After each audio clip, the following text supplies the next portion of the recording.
오늘 하나님께서 우리에게 주시는 말씀은 에베소서 5장 2절 말씀입니다. 에베소서 5장 2절 말씀 한 목소리로 합독합니다. 그리스도께서 너희를 사랑하신 것 같이 너희도 사랑 가운데서 행하라. 그는 우리를 위하여 자신을 버리사 향기로운 제물과 희생 제물로 하나님께 드리셨느니라. 아멘. 오늘 말씀의 제목은 하나님의 정동입니다. 정동. 정동이란 건 뭐냐면 우리 감정할 때 정 있죠? 마음, 감정할 때 그 정입니다. 정서할 때. 그 동은 뭐냐면 움직일 동입니다. 하나님의 마음이 움직인다 이 뜻이죠. 하나님의 정동. 하나님이 마음이 움직인다는 건 뭡니까? 결국은 하나님께서 슬퍼하시고 기뻐하시고 때로는 분노하시고 때로는 성경의 표현을 보면 후회하시고 이러한 표현들이 나오는 하나님의 정동에 대해서 우리가 오늘 한번 살펴보고자 합니다. 그래서 오늘은 다소간 신학적이고 철학적인 내용이 될 수도 있습니다만은 우리가 삼위일체 하나님을 지난주에도 우리가 살펴보았고 지난주에 삼위일체 하나님의 그 존재를 살펴보았는데 오늘 역시 그 삼위일체에 대한 연장선상에서 하나님의 존재가 어떠한 존재인지를 우리가 한번 살펴보겠습니다. 자, 오늘 말씀을 보시면 5장 2절은 예배에 있어서 예배의 신비를 알려주는 본문들 가운데 하나로도 볼 수 있습니다. 자, 예배의 신비 또는 예배의 역설 또는 예배의 정반합이라고도 부를 수 있습니다. 자, 왜냐하면 한번 볼까요? 자, 5장 2절을 보시면 가장 강력한 에너지라고 할 수 있는 뭐가 등장합니까? 사랑이 나옵니다. 사랑. 가장 강력한 에너지. 사람을 살리고 구속하는 하나님의 사랑으로 우리를 구원하시죠. 가장 강력한 에너지인 사랑이 등장합니다. 그리고 가장 강력하자 가장 긍정적 에너지인 사랑이 등장하고 반대로 이게 정이라고 치면 가장 강력한 에너지, 가장 긍정적 에너지가 사랑이다. 정. 반대로 반은 뭐가 될까요? 가장 부정적이고 가장 부정적인 에너지 그리고 에너지라고도 부를 수 없을 만큼 미약한 그러한 에너지라고 볼 수 있는 반에 해당하는 게 뭐예요? 죽음입니다. 죽음. 자, 완전히 대비되는 두 개념이 나오죠. 사랑하신 것 같이 사랑 가운데나 그는 우리를 위하여 우리를 사랑하여 자신을 뭐라고요? 버리셨다. 자기가 죽으셨다. 가장 강력한 에너지와 가장 부정적 에너지, 사랑과 죽음, 정반합이 나옵니다. 그죠? 정반이 나오죠. 자, 가장 강력한 에너지인 사랑과 가장 부정적인 개념을 지니고 있는 에너지를 지니고 있는 죽음, 이 합해서 뭐가 나온다는 겁니까? 예배가 된다는 거예요. 자, 볼까요? 그는 우리를 위하여 이 우리를 위하여는 앞에 나오는 사랑이죠. 우리를 사랑하셔가지고 자신을 버리사 자신이 죽으셔서 그 결과 정반합 결과가 뭐라는 겁니까? 향기로운 제물과 희생제물로 하나님께 드리셨느니라. 하나님 앞에 예배하는 존재, 희생제물로 하나님 앞에 예배하는 존재, 그리고 우리가 하나님을 예배할 수 있는 존재가 되도록 하셨다. 예배의 정반합, 예배의 역설이란 뭡니까? 가장 강력한 에너지인 사랑과 부정적 에너지인 죽음이 결합하여서 탄생하는 것이 뭐라는 겁니까? 예배. 인간의 타락 이후에는 예배가 이렇게 드려지죠. 제물. 하나님을 향한 극도의 사랑을 가장 잘 드러내는 것이 예배인데 가장 잔인한 죽음이라는 것을 통하여 하나님의 사랑을 드러내는, 우리의 사랑을 드러내는, 우리의 헌신을 드러내는 이 예배의 뭡니까? 역설입니다. 예배 안에는 뭐가 있다? 삶과 죽음이 함께 어우러져서 탄생하는 것이 뭡니까? 예배라는 겁니다. 자, 그러니까 예배의 이 시작부터 역설적이라고 할 수 있죠. 왜 역설적일까요? 무한자인 하나님과 유한자인 인간이 만나는 것 자체가 뭐예요? 역설입니다. 어떻게 무한자를 인간이 경험할 수 있나요? 인간이 무한자를 경험한다. 경험하는 걸 떠나서 부른다. 부르는 걸 떠나서 인지한다. 혹은 안다. 인간이 유한자가 무한자를 아는 순간 그 무한자는 이미 무한자가 아니란 말이죠. 그렇죠? 유한과 무한은 반대 개념입니다. 그렇죠? 유한자가 무한자를 경험하는 순간, 인지하는 순간, 부르는 순간 무한자는 이미 뭐예요? 무한자가 아니야. 유한자의 경험계로 들어왔기 때문에. 유한자의 피 안에 있는 것이 뭐예요? 무한자이잖아요. 자, 그러나 그것을 우리가 경험하고 있다. 그리고 그것을 경험한다는 것은 우리가 무한자이든 하나님이 유한자이든 둘 중에 하나인데 그게 아니라 우리는 여전히 유한자이고 하나님은 무한자로 존재하시나 교제가 일어나고 인식이 일어나고 사랑이 일어나고 심지어 언약이 맺어지는 이것 자체가 뭐야? 역설이라는 거예요. 그러니까 하나님과 인간의 만남 자체가 뭐예요? 역설입니다. 자, 더 근원적으로 들어가 보면 하나님의 존재 자체가 역설이죠. 우리의 눈에는. 인간의 눈에는. 자, 한 분이면서 세 분이 됩니까? 우리가 지난주에 살펴봤지만 이거는 역설 중에 역설이죠. 한 분이면서 세 분이다. 가능하냐고요. 그러니까 하나님의 존재로부터 이미 우리의 신앙의 역설은 시작이 되는 겁니다. 자, 그래서 이 역설은 하나님의 존재에서부터 시작하는데, 자, 이 하나님의 존재에서부터 나오는 하나님의 성품과 하나님의 모든 행위들도 우리 인간의 눈으로 볼 때는 다 어떻게 보일까요? 역설로 보이는 겁니다, 이제. 왜냐하면 우리가 유한자가 무한자를 알아가는 과정은 무한한 역설의 반복을 통해서 하나님을 향한 우리의 지식이 증대되지 않습니까? 그래서 소위, 과거 헬라 철학, 그리고 신플라톤주의 철학 같은 경우에는 하나님에 대해서 어떤 표현을 하냐면 소위 divine impassibility라는 단어를 씁니다. 이 개념을 씁니다. divine impassibility가 뭐냐? 인간이 하나님을 알 수도 없고 부를 수도 없고 인지할 수도 없을 뿐 아니라 impassibility. impassibility가 뭐냐면 우리가 passion of Christ 하죠. 패션이 뭡니까? 열정, 감정, 고통. 근데 앞에 임이 붙었어요. 그게 불가능하다.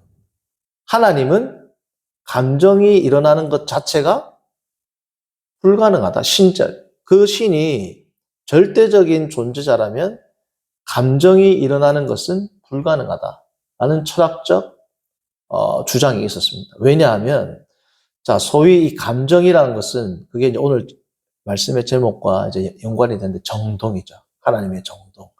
하나님의 정동이라는 것은 감정이 변한다는 거예요. 잔잔한 물이 있는데 돌을 탁 던지면 어떻게 돼요? 쫙 변하죠. 자, 물이 움직이기 위해서는 뭐로부터 영향을 받아야 돼요? 외부로부터 받아야 되죠. 뭐 기온이든 바람이든 중력이든 물 자체가 외부로부터 영향을 받지 않으면 물이 움직여요, 안 움직여요? 자, 그러면 물이 움직인다는 것은 물은 외부로부터 영향을 받는다, 안 받는다? 받는다. 자, 이런 논리로 본다면 하나님의 감정을 물이라고 표현한다면 하나님의 감정이 변한다, 요동친다라는 것은 하나님이 외부로부터 영향을 받는다는 소리입니까? 안 받는다는 소리입니까? 자, 그러면 하나님께서 외부로부터 영향을 받는 존재는 무한자이자 절대자이자 자충족적인 존재가 될 수 있나요? 안 된단 말이죠. 그래서 과거 헬라 철학자들 가운데는 절대적인 신은 정동이 불가능하다. 비정동 상태. 그것을 소위 divine impassibility라고 불렀습니다. 신은 감정이 일어나는 것이 불가능하다. 그렇기 때문에 삼위일체 하나님은 완벽한 분이시기 때문에 그 완벽한 완전한 그 하나님의 감정, 고통은 당연히 불가능해요. 심지어 감정, 심지어 사랑이 흘러나가는 것조차도 불가능하다라는 그러한 주장들이 있었단 말이죠. 한편으로는 일리가 있어 보이죠? 왜냐하면, 자, 우리가 슬퍼하거나 분노하거나 우리의 감정이 변하는 것은 다 어떻습니까? 우리가 유한자이기 때문에. 유한자이니까 우리의 감정이 다 뭐예요? 외부로부터 영향을 받는단 말이죠. 우리가 어떤 사건에서 놀라는 이유는 뭐예요? 예기치 못했기 때문에. 어떤 사건에 대해서 분노하는 이유는 뭐예요? 예기치 못했거나 혹은 알고 있어도 그 사건으로부터 우리의 마음이 뭐예요? 외부적인 영향을 받기 때문에 우리의 감정의 변화가 생기는 겁니다. 하나님은 외부적인 영향을 결코 받으실 수 없다. 왜? 거룩하시고 초월자이시기 때문에. 자, 그런데 중요한 역설은 뭡니까? 성경은 하나님의 수많은 감정들로 기록되어 있습니다. 자, 이것을 우리는 어떻게 설명할 수 있을까요? 이것을 알기 위해서 우리가 지난주에 삼위일체 하나님을 생각해 보면 됩니다. 자, 아까도 말씀드렸다시피 마음의 정동이 일어나는 것의 전제 조건은 뭡니까? 정동이 일어나는 것의 전제 조건은 외부로부터 영향을 받아야 되죠. 외부로부터 영향을 받는다라는 것은 나 외에 다른 대상이 있다는 거예요, 없다는 거예요? 있는 거죠. 자, 삼위일체 하나님은 있어요, 없어요? 하나님, 성부 하나님 외에 다른 하나님 있습니까, 없습니까? 있죠. 성자 예수님, 성령 하나님. 그러니까 삼위일체 하나님의 존재 자체는 이미 삼위일체 하나님 내에서의 완벽한 사랑과 완벽한 감정과 완벽한 뭐예요? 교제. 하나님, 삼위일체 하나님의 완벽한 교제와 운동이 일어납니까? 안 일어납니까? 그러므로 당연히 하나님으로부터는 감정이, 사랑이 흘러나올까요? 흘러나오지 않을까요? 그리고 생길까요? 생기지 않을까요? 외부로부터 영향이 아니라 삼위의 하나님 간에 뭐예요? 교통과 소통을 통해서 무한히 거룩하고 아름답고 질적으로 측량할 수 없는 그러한 감정들이 뭐예요? 발생한다는 거예요. 그러니까 하나님의 정동은 삼위일체 하나님을 생각해 본다면 뭐예요? 쉽사리 우리가 이해할 수 있는 겁니다. 자, 그런데 문제는 뭐냐? 거룩한 감정들, 위대한 감정들, 사랑의 감정들, 이러한 감정들은 삼위일체 하나님으로 설명이 돼야 안 되죠. 되죠? 자, 그러면 하나님에게는 부정적인 것, 악한 것이 있어요, 없어요? 단 1도 없죠. 자, 그런데 자충족적인 존재이신 삼위일체 하나님으로부터 어떻게 부정적 감정인 슬픔과 분노와 그러한 것들이 나올 수 있을까요? 삼위일체 하나님 간에 성부 하나님은 완벽하시고 성자 예수님 완벽하시고 성령 하나님 완벽하시고 모든 완벽한 감정이 흘러넘치시는 이 삼위일체 하나님 가운데에서 어떻게 부정적인 게 나올까요? 이게 문제가 되는 겁니다. 그렇죠? 성경에 나오는 긍정적인 하나님의 감정, 하나님은 사랑이시다. 하나님은 긍휼이 넘치신다. 이러한 것들은 삼위일체 하나님으로 설명이 돼야. 자, 그런데 삼위일체 하나님으로부터 나오는 무슨 감정이 있다? 부정적 감정이 있다. 그것은 어떻게 설명이 될까요? 이 부정적 감정을 설명하려면 필연적으로 하나밖에 없습니다. 외부로부터 영향을 안 받으면 안 나와요. 우리가 죄를 짓든지, 우리 악함에 의해서 하나님의 반응으로 나오는 게 뭐예요? 하나님의 분노요, 하나님의 저주요, 하나님의 심판이요, 부정적 감정이란 말이죠. 자, 그러면 하나님으로부터 나오는 부정적 감정은 결국 피조물로부터 영향을 받아서 그렇다라고 말하면 돼야 안 돼요. 그것을 말하는 순간 하나님은 완벽하시고 자충족적이시고 무한하신 분이라는 하나님의 존재론이 깨진단 말이죠. 자, 이것을 우리가 알기 위해서는 이러한 설명을 할 수 있습니다. 조나단 에드워즈 목사님이 하셨던 것으로 제가 기억을 하는데, 자, 프리즘이 있습니다. 프리즘. 저도 그 에베소서 제가 예전에 할 때 저도 예를 한번 들었던 걸로 기억이 드는데, 빛은 하나죠. 우리가 육안으로 볼 때. 프리즘을 통과하면 어떻게 돼요? 빨주노초 반환봅니다. 단순한 빛이, 하나님은 단순성이죠. 그죠? 하나님의 단순하신 감정. 쉽게 말씀드리기 위해서 예를 든다면 하나의 감정입니다. 거룩한 감정, 선한 감정. 이 거룩함과 선함 안에 뭐 사랑, 화평 여러 가지가 있겠죠. 이 거룩한 하나의 감정이 나오는데 프리즘을 통과하면 쫙 어떻게 돼요? 여러 개로 우리가 인식을 하게 된단 말이죠. 그러니까 인간이 인식할 때 하나님의 하나의 단순성, simplicity, 하나님의 삼위일체에서 중요한 게 뭐야? 하나님의 단순성이 있었죠. 그 하나님의 단순하신 그 감정이 흘러나오는데 우리 인간이 경험할 때는 때로는 사랑으로, 때로는 공의로. 그래서 성도님들 하나님에게 십자가는 사랑과 공의가 완벽하다라는 게 이렇게 설명이 되는 겁니다. 공의로우신 하나님은 죄인을 처벌하고 죽여야 된단 말이죠. 사랑의 하나님은 죄인된 인간을 살려야 된단 말이죠. 우리 입장에서는 이 두 가지의 하나님의 감정, 하나님의 섭리가 이율배반적이지 않습니까? 사랑의 하나님은 살려야 되고 공의 하나님은 죽여야 되는데 어떻게 하느냐? 그래서 그리스도가 십자가에서 죽으심으로 우리를 살리셨다. 이렇게도 해석이 되지만 지금 이 존재론적 입장에서 해석하면 어떻게 돼요? 하나님의 동일한 하나의 감정이 때로는 우리에게 사랑으로 경험되고 때로는 공의로움으로 경험되고 때로는 우리가 죄를 지을 때는 진노로 경험되는 겁니다. 완전 반대로. 빨간색과 빨주노초 파남보 완전히 반대편에 있죠. 보라색과. 그러나 하나의 프리즘, 하나의 빛이란 말이죠. 그래서 인간이 하나님 앞에서 선을 행하고 하나님 앞에서 거룩하게 살 때는 그 하나님의 빛이 우리에게는 사랑과 따스함, 긍휼, 인자로 경험되는데 때로는 죄를 지을 때는 동일한 하나님의 그 감정이 하나님의 섭리가 우리에게는 뭐로 경험돼요?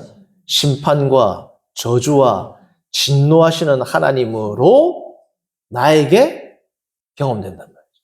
근데 하나님에게는 그게 뭐예요? 하나란 말이에요. 통일한 말이죠. 그러니까 우리가 경험되는 하나님의 부정적 감정들은 우리의 경험으로 그렇게 인식되는 것이지 하나님으로부터 나오는 감정은 simplicity, 뭐예요? 단순성으로 나온단 말이에요. 그러니까 하나님의 모든 감정은 선하고 때로는 가장 하나님의 이 선함이 가장 잔인한 방법으로 잔인한 모양으로 우리에게 경험될 때가 있어요, 없어요? 있죠. 예를 들면 지옥, 불, 지옥의 심판. 그렇지 않습니까? 가장 선하신 하나님이 가장 잔인하게 인간에게 경험된단 말이에요. 그것은 뭐예요?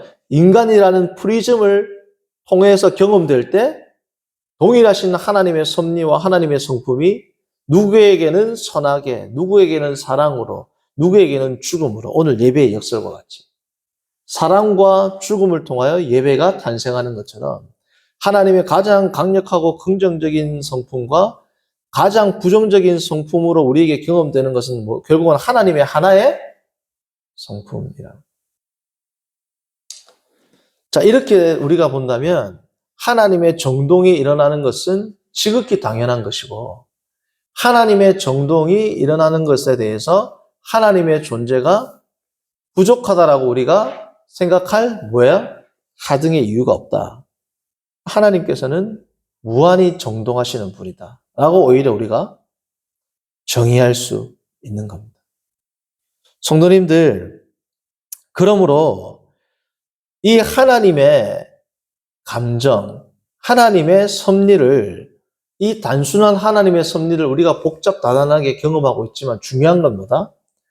이 하나님의 감정을 우리가 안다라는 게 뭐예요? 은혜. 하나님의 감정을 우리가 경험한다라는 게 은혜입니다.